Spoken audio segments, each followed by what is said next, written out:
these people are wanting to have these animals in there and the destruction that they might do. It's more about our insurance issues, because if our insurance company finds that we have that, they may not look at it as an emotional support animal. All they'll look at it as is a aggressive breed dog that's a liability to the property that we own and rent to someone.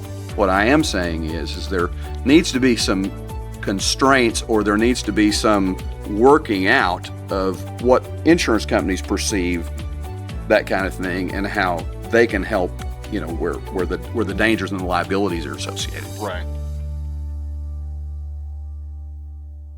Thanks for joining us on another REI-NWA podcast. I'm your host, Coley Bailey, principal broker at Lone Rock Realty. And today, this is episode number 40. And today we're going to be talking about the Springdale Chapter of the Arkansas Landlords Association, and bringing it to us, this is Larry Gibson. Good to see you. Yeah, thanks for joining us in the studio today. Happy to be here. So the Arkansas Landlords Association is a lobbying organization that speaks on behalf of landlords down in Little Rock. It's been in existence for a long time. There's some new things that are coming up that you've got coming, and so we're going to talk about that today. Okay. But first, I want to rewind the clocks a little bit, let people know who you are, where you're from, how you got to doing what you're doing now. Okay.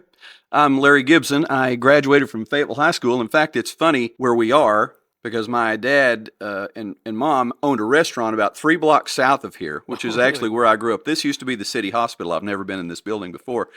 But it's nice to be back in old stomping grounds. Yeah.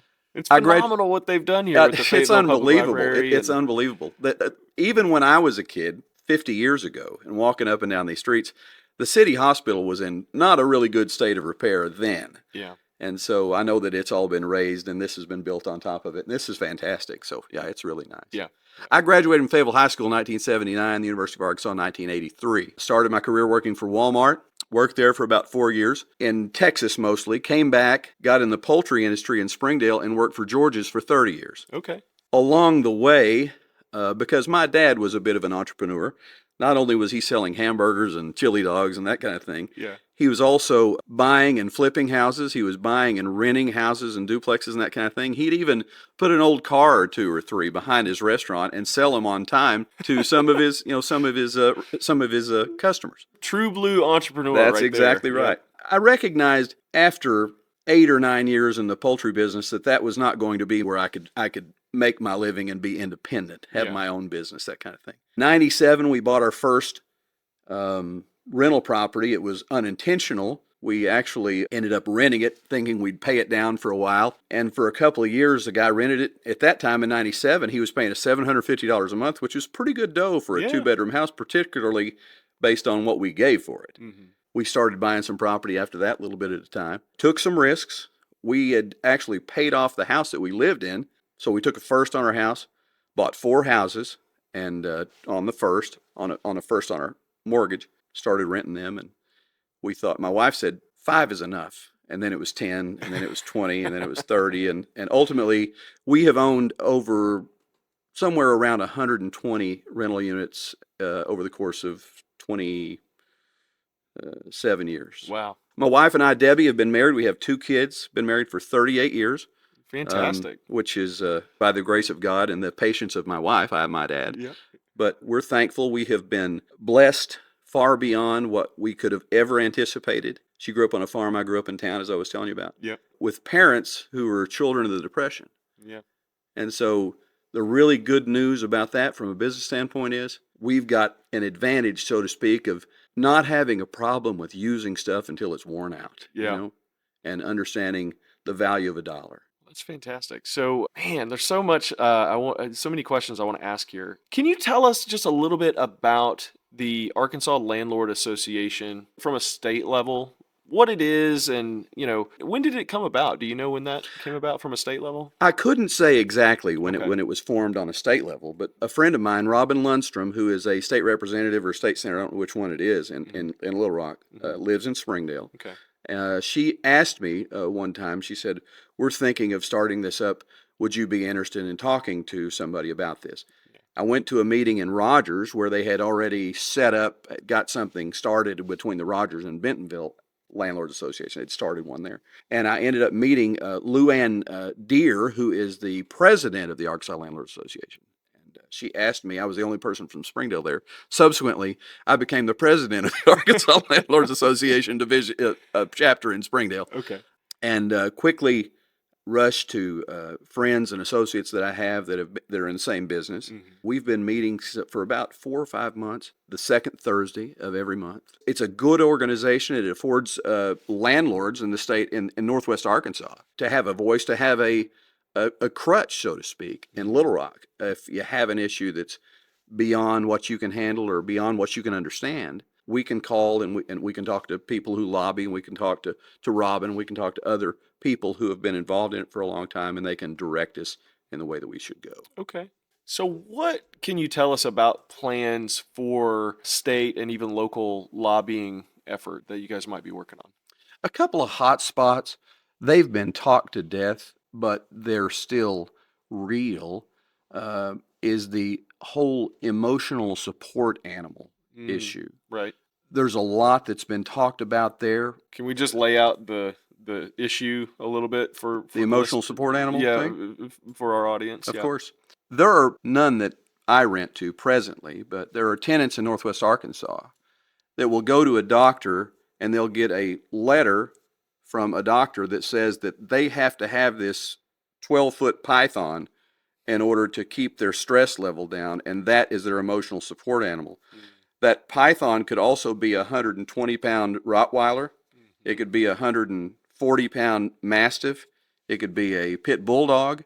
It could be a German Shepherd. It could be any of what our insurance companies perceive as aggressive animals. And subsequently, the problem is not so much that these people are wanting to have these animals in there and the destruction that they might do. Right.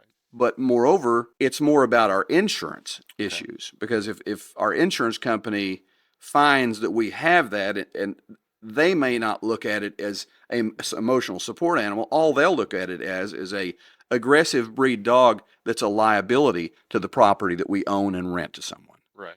I'm not saying that it's a farce. I'm not saying that people don't need emotional support animals. I'm not saying that at all.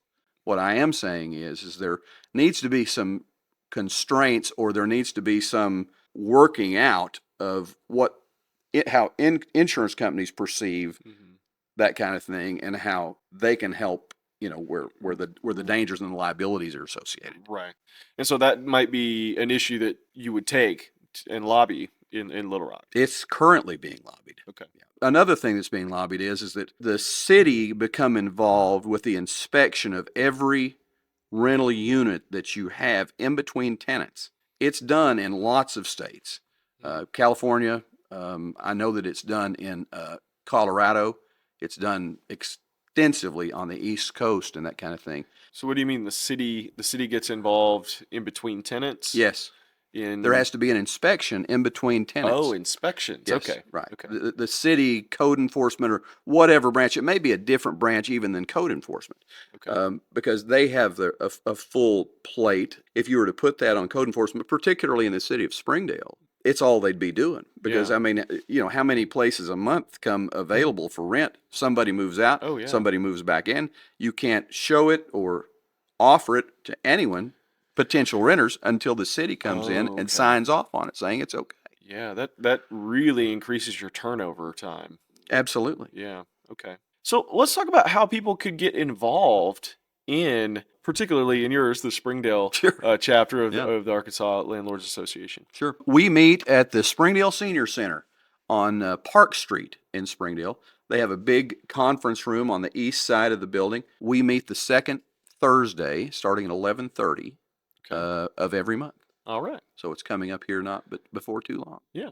And the third Thursday of every month is Yes. our landlord lunch. It sure is. And actually so you'll have a landlord association meeting one week, and then you'll have the landlord lunch coming up. Actually, it's July 18th is where you'll be speaking and presenting this to our membership, and hopefully getting some new members for yourself. Absolutely. There's lots of synergies between us Yeah, both. absolutely. I mean, a lot of people who might be in the organization, the REI, is that right? REI-NWA. Right. It is a lot of people might be interested in purely buying and flipping something. Maybe just grabbing it, refurbing it, and selling it for a big profit, that kind of thing. And there's nothing the matter with that at all. Yeah. But some of them might want to stretch their legs some that don't realize, or maybe they're all going to your place and not coming to our place the second Thursday. But I think there's tremendous synergies between both of our organizations. Right. Lots of realtors, investors of all kinds, flippers, buy and hold, buy and rent, Airbnb, Yep. all of those things. I think that there's lots of opportunities for us both. Yeah. Fantastic. So that's kind of where you've come from and how you got to this point. Tell us a little bit about your investing right now and what you got going on. Okay. We always look at opportunities. We're not really in the buying stage right now. In fact, I had looked at a threeplex that's in Springdale that I failed, and we even had it under contract. I failed to mention it to my wife before we did Oh, that. no. And subsequently, it fell through. I ended up backing out on it, and the guy ended up selling it to somebody else, I think, for more money anyway. So we've always managed our own property. When we started, my wife was actually painting houses and cleaning toilets and mowing grass and that kind of thing. So it's been always been a family affair. Yeah. So that's how you got to where we are now. Tell us a little bit about your portfolio now and kind of what you got going on at this point. We're managing the 56 odd doors that we've got right now on like we always have. And my wife and I have always managed our own property. We're actually selling off some property now. Okay. We're trying to downsize, trying to figure out an exit strategy even maybe. Okay. So are you 1031, like selling some and then rolling it into a different type of property, or what are you looking to do there?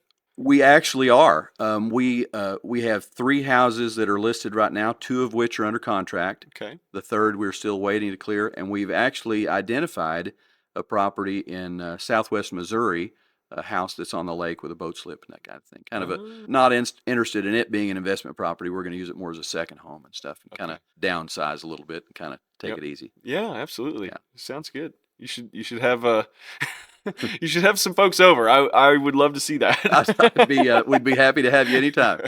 We might even schedule a Landlords Association or an REI-NWA meeting in the same place. That. Absolutely. Yeah. Love that. Yeah. I just want to go ahead and invite everybody to our landlord lunch. Again, it is July 18th. It's going to be at the Wagon Wheel Cafe. So good down home cooking. Got to get that in once a month at least. And you can come and meet Larry and hear all about the Arkansas Landlords Association, Springdale Chapter. Looking forward to it. Me too. Thanks a lot. Yeah, thanks for being here. Yes, sir. Enjoyed it. We'll catch you on the next one.